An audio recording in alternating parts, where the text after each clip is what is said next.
Today, we want to talk about how to hide career breaks and job hops on a resume, because these are two things that can really impede your success. Yes. And if there is one question we get all the time, it's specifically It around is. to this It topic. is. Yes. Yeah. So, number one, and first and foremost, we do not hide career breaks. Right. We believe this strongly. Yes. So career breaks and job hops are different. So addressing just the career break one, if we first of all, you can't hide it. Right. One way to hide it is just to not address it at all. But a reasonably smart person within 30 seconds or 2 seconds of reading your resume is going to see that your experience starts in 2010, or that there's a huge break between 2003 and 2023. So you do have to address it. It's how do you address it? Right. So you want to fill that space of your career break with work, because when we pause our careers for caregiving, we are working. We're working aside from raising families or taking care of ill parents.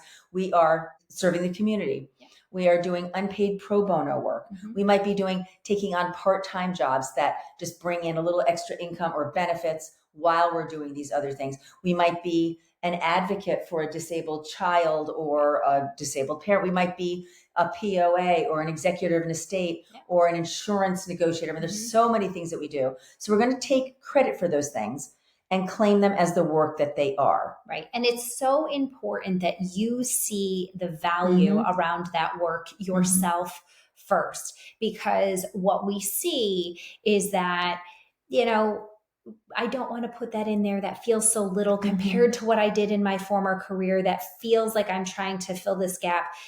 There is real valuable work that you have all done in these career breaks. And if you look, you will find it. And you yourself have to believe in the value of that work. Because if you don't, yes, then when you're talking to me, I'm never going to believe you. Exactly. Right? I think one of the words you use a lot that I like is we have an opportunity to educate the person that we're interviewing with or networking with, educate them on the value that we do. So for example, we have a number of students who come through our programs who've had extended breaks that were unintended because they have maybe a neurodiverse learning child.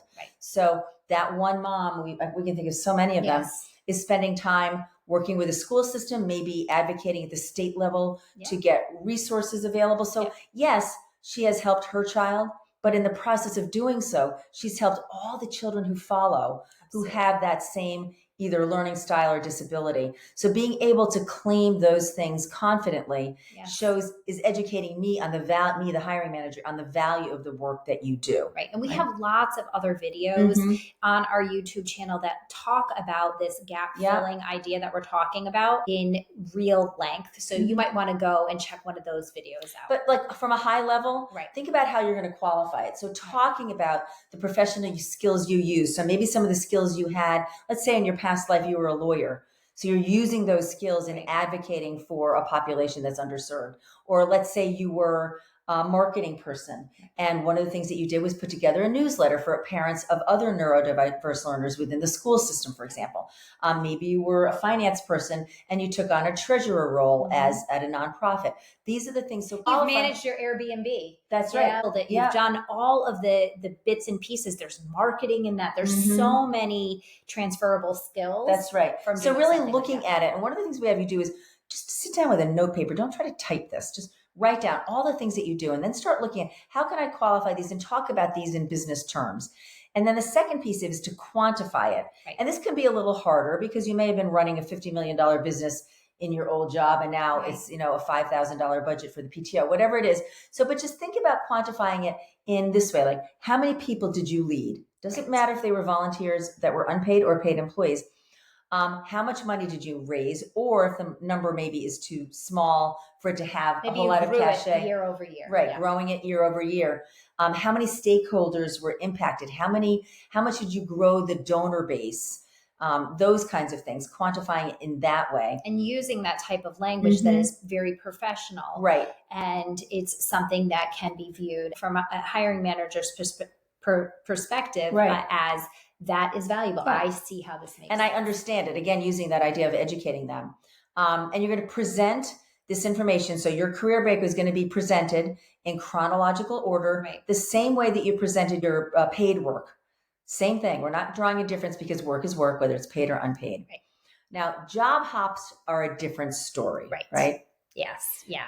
So we actually believe that you should minimize Right. job hops. Right. And we're going to teach you how to do that. Right. So you're kind of shining a light on the career break. Yeah. On the job hop, the problem is, which is kind of odd, but we still have this bias against people who move around from job to job to job. Right. This will become. And there's a multitude of reasons. I just want to give this a little bit of airtime because there are multiple reasons why those job hops happen. You may have a spouse that has to move often for their job or their career, and so you are.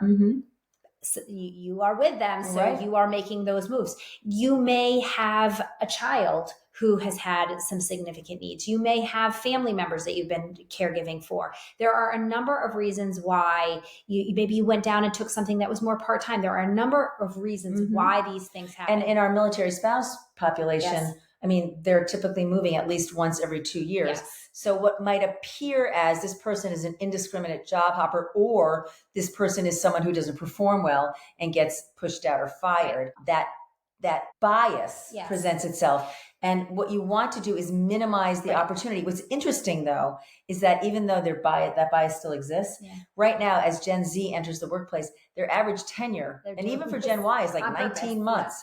So I think it'll become less of a factor, but it still is a factor. So how do you minimize these things? Well, I think first you organize them by theme, right? So taking a look at all of these different jobs and really thinking to yourself, okay, what was the theme here, right? So there are two distinct ways to do it. So if you've been in a career where you've had the same career in multiple places for the reasons that Kelley said, because you moved around a lot, the two that come to mind that are most common are teacher and nurse. Yeah. Right? So you might have been a teacher in 11 school districts or a nurse in 7.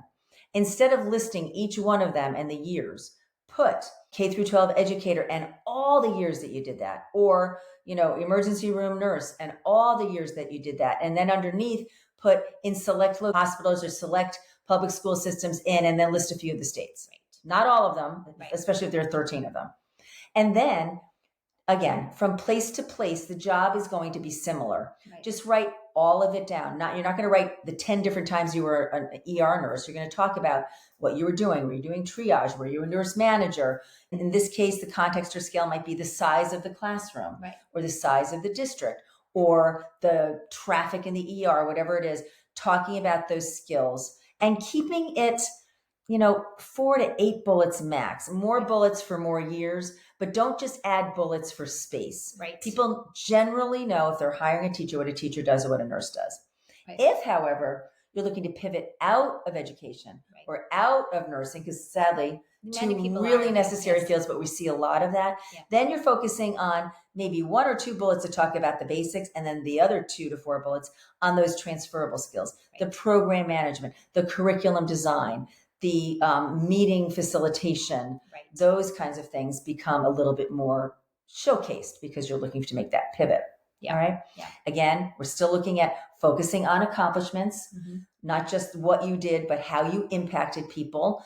In education, looking for maybe growth in student performance, not necessarily scores holistically, but the growth and improvement, maybe the scale of how much curriculum you design. As a nurse, maybe how many different specialties you managed or how you maybe helped with mentoring and hiring, those kinds of things. And then again, you are presenting this experience in the regular resume format chronologically. Right. So just remember that. Well, one other example though, is if you were, let's say you're a marketing person and you've had 6 different jobs within marketing over 8 years or 10 years, that's not a good look either. Right. So one thing you can do is instead of writing the name of each company, you could put that you were a marketing professional, marketing communications professional, and then put down maybe a sentence or 2 about your key areas of work. So specialized in social media, graphic design, and messaging.